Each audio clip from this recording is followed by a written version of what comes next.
เป็นโชคดีใจครับพยายามเลยเข้าเลยเข้าเลยเข้าไปขวาเข้าไปค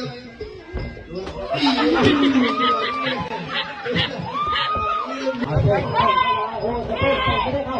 เล่นใจเล่นใจเล่นใจน้ำตาจังหวะนี้ครับไอ้ขาจอดยางของแล้วก็เป็นสุรชาครับเพียงไว้โอ้ยอะไรตายสุรชาเตะมาไก่อุ้ยจังหวะนี้ครับโอ้ยห